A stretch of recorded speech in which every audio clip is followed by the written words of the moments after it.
Baik, Assalamualaikum warahmatullahi wabarakatuh. Saya Laini Karlina dengan NIM 21050400073. Baik, di sini saya akan menjawab UAS Hukum Acara Perdata, di mana soal yang pertama yaitu tentang sumber hukum acara perdata di Indonesia. Di mana sumber hukum acara perdata di Indonesia itu ada HIR atau Herzien Indonesian Reglement, di mana HIR ini dibagi dua, yaitu bagian hukum acara pidana dan acara perdata yang diperuntukkan untuk golongan bumi putra dan timur asing di Jawa dan Madura untuk perkara di muka Landrat. Bagian acara pidana, mohon maaf saya ulangi, bagian acara pidana dari pasal 1 sampai pasal 114 dan pasal 246 sampai dengan pasal 371. Bagian acara perdata dari pasal 115 sampai dengan 245, sedangkan titel ke-15 yang ada adalah peraturan rupa-rupa pasal 372 sampai dengan pasal 394 meliputi acara pidana dan acara perdata. Kemudian sumber hukum acara perdata yang kedua yaitu RBG, di mana RBG yang ditetapkan dalam pasal 2 Ordonansi 11 Mei 1927 adalah pengganti berbagai peraturan yang berupa reglemen yang tersebar dan berlaku hanya dalam suatu daerah tertentu saja. RBG berlaku untuk di luar Jawa dan Madura. Kemudian ada Reglement of the Burgerlich atau RV, adalah reglemen yang berisi ketentuan hukum acara perdata yang berlaku khusus untuk golongan Eropa dan dipersamakan dengan mereka untuk perkara di muka Raad van Justice dan Residenti Gerecht. Di mana yang keempat ada BW, yaitu Kitab Undang-Undang Hukum Perdata, walaupun sebagai kodifikasi hukum perdata material, namun juga memuat hukum acara perdata, terutama dalam buku 4 tentang pembuktian dan daluarsa, di mana pasal 1865 sampai dengan pasal 1953. Selain itu, terdapat juga dalam pasal buku 1, misalnya tentang tempat tinggal atau domisili, pasal 17 sampai dengan pasal 533, pasal 535, pasal 1244 dan pasal 1365. Kemudian yang kelima ada Wetboek van Coppendale, di mana dikenal, mohon maaf saya ulangi, Wetboek van Coppendale ini di mana dikenal juga sebagai Kitab Undang-Undang Hukum Dagang, meski sebagai kodifikasi hukum perdata material, namun di dalamnya ada beberapa pasal hukum acara perdata. Misalnya pasal 7, pasal 8, pasal 9, pasal 22, pasal 23, pasal 32, pasal 255, pasal 558, pasal 722, pasal 772, pasal 707, pasal 273, pasal 274 dan pasal 275.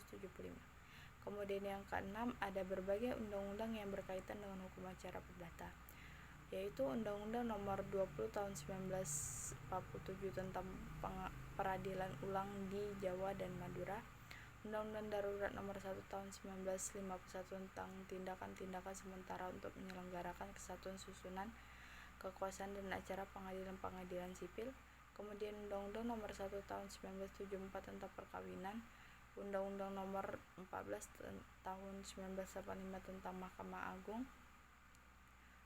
Kemudian Undang-Undang Nomor 2 Tahun 1986 tentang Peradilan Umum. Kemudian Undang-Undang Nomor 18 Tahun 2003 tentang advokat, Undang-Undang Nomor 4 Tahun 2004 tentang kekuasaan kehakiman, Undang-Undang Nomor 37 Tahun 2004 tentang kepailitan dan kewajiban pembayaran utang. Kemudian yang ketujuh ada adat kebiasaan, yang ke-8 ada doktrin, yang ke-9 ada peraturan Mahkamah Agung atau Perma. Kemudian ada instruksi dan surat edaran Mahkamah Agung atau SEMA. Kemudian yang terakhir ada jurisprudensi. Kemudian soal yang kedua ada asas hukum acara perdata di Indonesia. Asasnya yaitu yang pertama ada hakim bersifat menunggu, di mana mengajukan tuntutan adalah hak pihak yang berkepentingan. Hakim bersifat menunggu datangnya tuntutan yang diajukan kepadanya, namun sekali datang perkara diajukan kepadanya, hakim tidak boleh menolak untuk memeriksa dan mengadilinya, meski dengan dalih hukum tidak dan kurang jelas. Kemudian yang kedua adalah hakim bersifat pasif. Berdasarkan ketentuan dalam pasal 4 ayat 2 Undang-Undang Nomor 48 Tahun 2009, hakim hanya membantu para pencari keadilan dan berusaha mengatasi segala hambatan dan rintangan untuk dapat tercapainya peradilan cepat, sederhana, dan biaya ringan. Kemudian yang ketiga, persidangan. Kemudian yang ketiga ada persidangan persidangan terbuka untuk umum, yaitu ketentuan pasal 13 ayat 1 Undang-Undang Nomor 48 Tahun 2009. Asas ini bertujuan untuk memberi perlindungan hak asasi manusia di peradilan, sehingga terjadi pemeriksaan yang adil dan objektif dan didapat keputusan yang objektif pula. Kemudian yang keempat ada mendengarkan kedua belah pihak, tercermin pada pasal 4 ayat 1 Undang-Undang 48 tahun 2009, pasal 121 dan 132 HIR. Pengadilan harus memperlakukan kedua belah pihak sama, memberi kesempatan kepada kedua belah pihak untuk menyatakan pendapat dan tidak memihak. Kemudian yang kelima, putusan harus disertai alasan. Pertanggungjawaban hakim dari putusannya terhadap masyarakat, para pihak, pengadilan yang lebih tinggi, ilmu hukum, sehingga oleh karenanya mempunyai nilai objektif. Kemudian yang keenam, beracara dikenakan biaya. Diatur dalam pasal 2 ayat 4 Undang-Undang Nomor 48 Tahun 2009, pasal 145 ayat 4, pasal 192 sampai 194 RBG dan seterusnya. Biaya perkara ini dipakai untuk biaya kepaniteraan, biaya panggilan, biaya pemberitahuan, biaya materai, biaya yang memang diperlakukan seperti biaya pemeriksaan setempat. Kemudian yang ketujuh, tidak ada keharusan mewakilkan dalam beracara.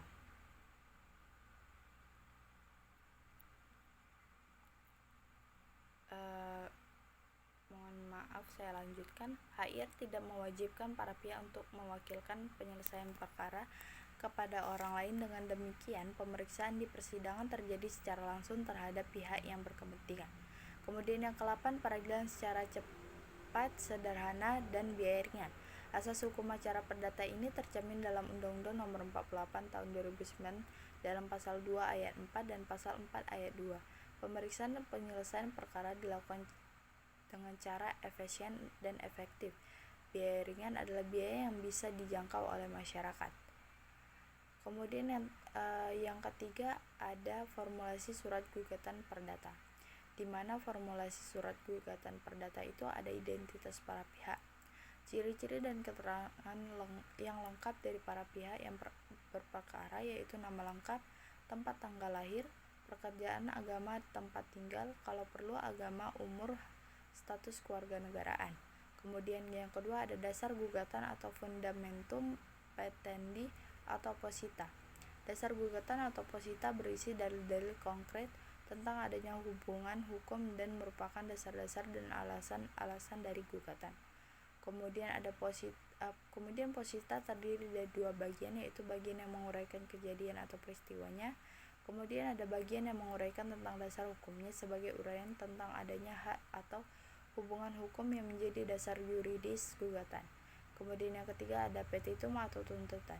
Petitum berisi apa yang diminta atau tuntutan yang supaya diputuskan oleh pengadilan.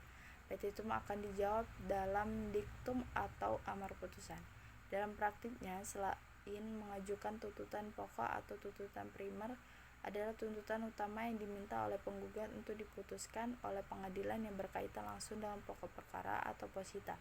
Juga disertai dengan tuntutan tambahan pelengkap, adalah tuntutan yang sifatnya melengkapi atau sebagai tambahan dari tuntutan pokok. Dan tuntutan pengganti adalah tuntutan yang berfungsi untuk mengganti tuntutan pokok apabila tuntutan pokok ditolak pengadilan. sebagaimana diatur dalam pasal 164 HIR 284 RBG nomor 4 itu alat-alat bukti yang sah menurut hukum acara perdata terdiri dari surat, yaitu alat bukti surat terdiri dari dua jenis, yaitu ada akta. Akta adalah surat yang sengaja sejak awal dibuat untuk pembuktian. Akta terdiri dari akta autentik dan akta di bawah tangan. Kemudian ada surat biasa. Surat biasa itu merupakan bukti surat yang awalnya tidak diperuntukkan untuk dijadikan bukti, namun jika di suatu hari alat bukti surat tersebut bisa membuktikan suatu perkara di pengadilan, maka alat bukti surat tersebut bisa dipergunakan sebagai pembuktian. Kemudian yang kedua ada saksi. Saksi adalah orang yang memberikan keterangan di depan sidang pengadilan tentang apa yang diketahuinya, dilihatnya sendiri, didengarnya sendiri, dan dialaminya sendiri, yang dengan keterangan itu akan membuat sesuatu menjadi jelas. Kemudian pada prinsipnya setiap orang dapat menjadi saksi kecuali orang-orang tertentu, yaitu keluarga atau kerabat, istri atau suami meskipun bercerai, anak-anak di bawah usia 15 tahun, kemudian orang gila.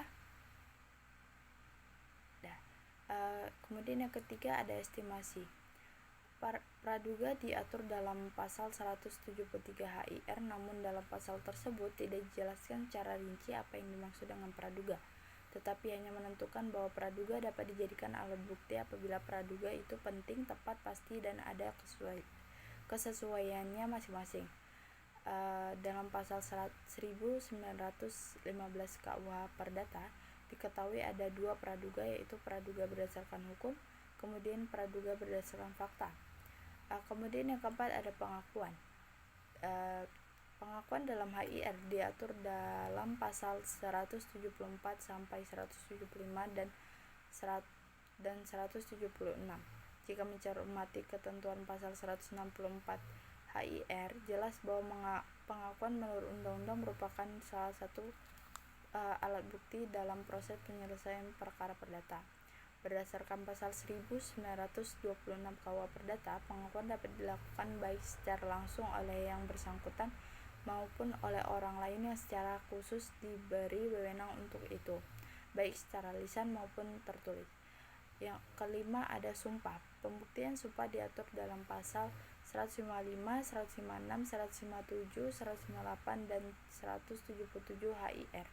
Bukti sumpah dapat digunakan sebagai upaya terakhir dalam pembuktian kebenaran suatu proses perkara perdata. Dalam hukum acara perdata dikenal 3 jenis sumpah sebagai alat bukti, yaitu sumpah tambahan, sumpah penilaian, kemudian sumpah keputusan. Kemudian ada jenis-jenis upaya hukum acara perdata. Upaya hukum biasa merupakan upaya hukum yang digunakan untuk putusan yang belum berkekuatan hukum tetap. Upaya ini mencakup perlawanan atau verzet, banding, kasasi. Pada dasarnya menangguhkan eksekusi dengan pengecualian, yaitu apabila putusan tersebut telah dijatuhkan dengan ketentuan dapat dilaksanakannya terlebih dahulu, atau with bover bar beach forat dalam pasal 180 ayat 1 HIR. Jadi meskipun dilakukan upaya hukum, tetap saja eksekusi berjalan terus. Kemudian ada upaya hukum luar biasa, dilakukan terhadap putusan yang telah mempunyai kekuatan hukum tetap dan pada asasnya upaya hukum ini tidak menangguhkan eksekusi, di mana mencakup peninjauan kembali, kemudian perlawanan pihak ketiga terhadap sita eksekutorial. Kemudian ada prosedur penerimaan permohonan banding,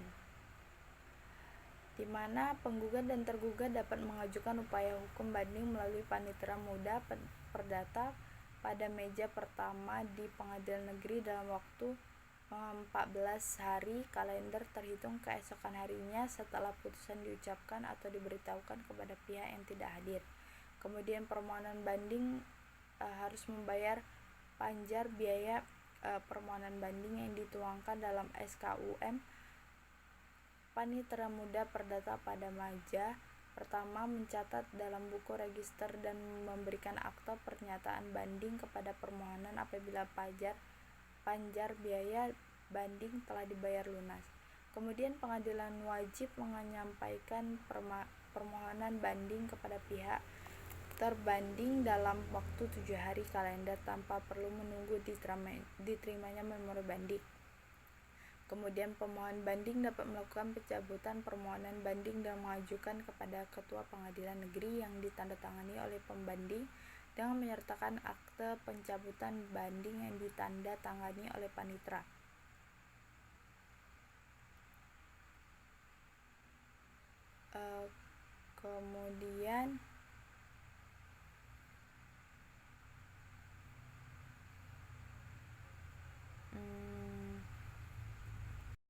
Kemudian pengadilan wajib melakukan pemeriksaan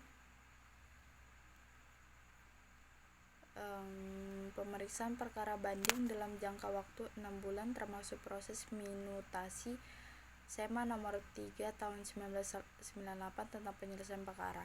Dalam hal perkara telah diputus oleh pengadilan tingkat banding, salinan putusan segera dikirimkan kepada pengadilan tingkat pertama untuk segera diberitahukan kepada para pihak sejak putusan diterima oleh pengadilan pengajuan dalam waktu 14 hari. Kemudian prosedur penerimaan permohonan kasasi, di mana penggugat dan tergugat dapat mengajukan upaya hukum kasasi melalui Panitera Muda Perdata dan meja pertama di pengadilan negeri dalam waktu 14 hari kalender terhitung keesokan harinya setelah putusan diucapkan atau diberitahukan kepada pihak yang tidak hadir. Kemudian pemohon atau termohon dalam perkara permohonan dapat mengajukan kasasi dalam waktu 14 hari setelah penetapan diberitahukan kepadanya. Pemohon kasasi harus membayar panjar biaya permohonan kasasi yang dituangkan dalam SKUM. Pengadilan mencatat dalam buku register dan memberikan akta pernyataan kasasi kepada permohonan kasasi apabila panjar biaya kasasi telah dibayar lunas. Kemudian pemohon kasasi wajib menyampaikan memori kasasi selambat-lambatnya dalam waktu 14 hari sesudah pernyataan kasasi diterima pada kepaniteraan pengadilan negeri. Panitera wajib memberikan tanda terima atas penerimaan memori kasasi. Kemudian permohonan kasasi dapat melakukan pencabutan permohonan kasasi dengan mengajukan kepada Ketua Pengadilan Negeri yang ditandatangani oleh pembanding dengan menyertakan akta pencabutan kasasi yang ditandatangani oleh panitera. Kemudian pengadilan wajib melakukan pemeriksaan perkara kasasi dalam jangka waktu 6 bulan termasuk proses minutasi. Dalam hal perkara telah diputus oleh Mahkamah Agung, pengadilan wajib mengirimkan salinan putusan kepada pengadilan tingkat pertama untuk diberitahukan kepada para pihak dalam waktu 30 hari sejak putusan diterima oleh pengadilan pengaju. Kemudian ada mediasi, di mana kedudukan mediasi itu biasanya dia karena adanya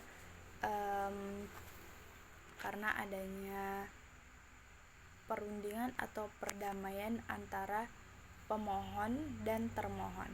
Baik, sekian dari saya. Terima kasih.